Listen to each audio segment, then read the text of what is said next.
The countdown has begun to the end of 6 months of emergency rule imposed by President Bola Tinubu. With just 4 days left before it expires, preparations are now underway for a return to democratic governance. As part of a transition, an interdenominational Thanksgiving service has been scheduled for Sunday, September 14th. In a statement signed by the Secretary of the State Government, Professor Ibibia Warika, invitations were extended to council chairmen, security and parliamentary chiefs, traditional rulers, members of boards and government councils, captains of industries, and top government officials. The River State Administrator is expected to attend as a special guest of honor. Now, to discuss this, we are joined by legal practitioner Henry Ekine and political analyst Jide Ojo. You're welcome, gentlemen. Good evening. Yeah. Now, I'll throw this to the both of you. You're welcome again. How would you assess the governance performance during the emergency rule period? I think Henry can go first.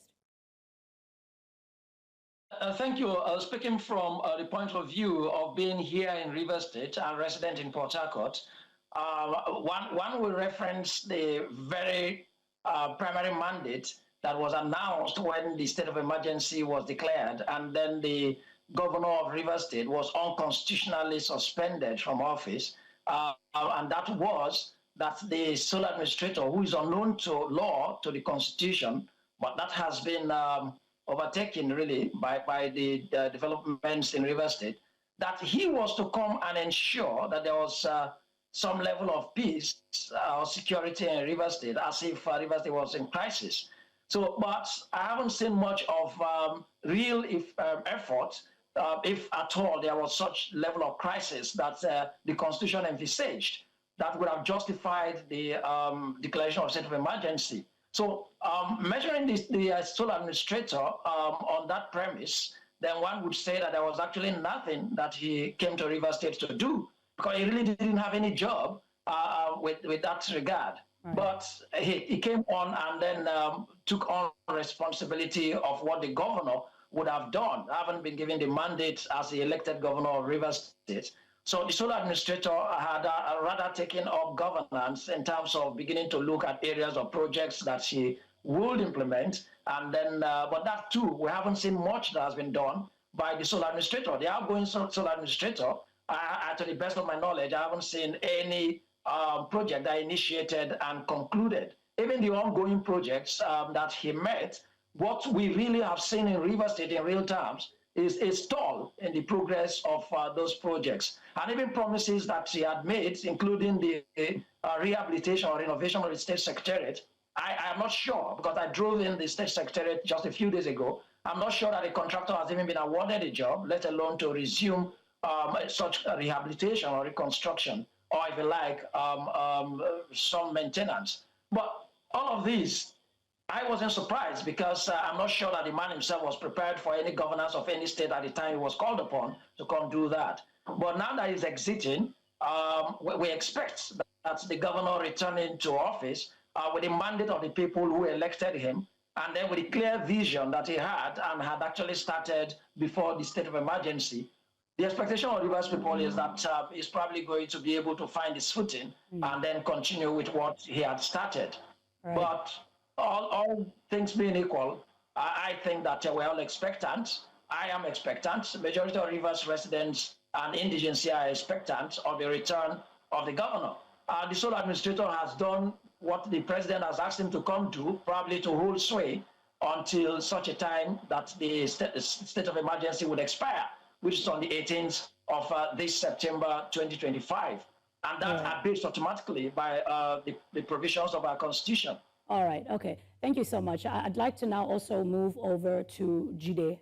Can I get your take as well? The question that I asked was, how would you assess the governance performance during the emergency rule period? Thank you, Imam. I think largely what we need to put in mind is the stability, political stability of River State, which was then hotbed of tension. There was a lot of tension in the air in March.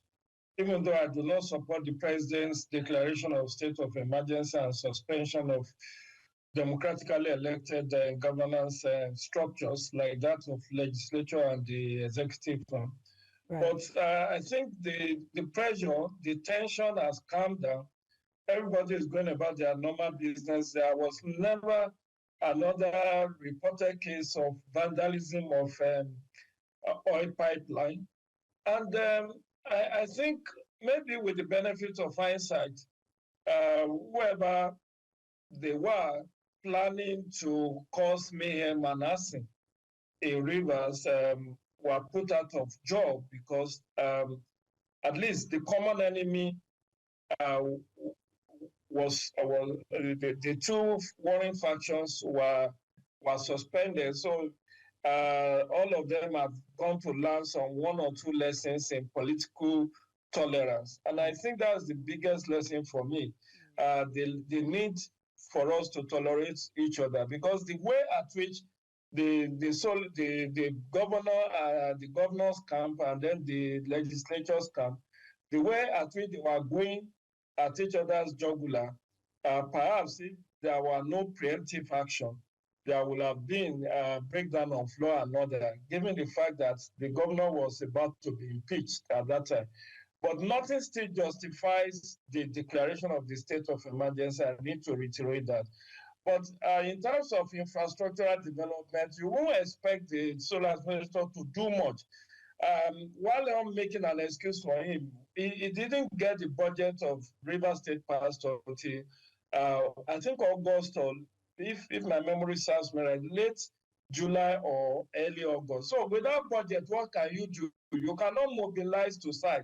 Right. You cannot pay contractors, even the money that is being owed, because part of the Supreme Court decision on Rivers was that there was no 2025 budget. So the sole administrator was hamstrung financially. He could not expend resources until when the budget of Rivers State was passed. And now he has, at least in the minimum, was able to conduct a local government election, which is also a kind of what he will take as part of his achievement in the 6 months at the end of affairs. All right, thank you. So I'll move back to Henry. Henry, tell me, when it comes to decision making, especially in this during this period, can decisions made under emergency rule, and by this I mean contracts, appointments, legislations, can these be challenged or invalidated by the incoming democratic government? Yes, even before the return of the governor, I'm aware that there have been a number of litigations pending in our courts, right, with respect to legitimacy of the sole administrator, and then also challenging his appointments and even his directives. Those actions are sub judice, they are pending in our courts because have not given any decision one way or another.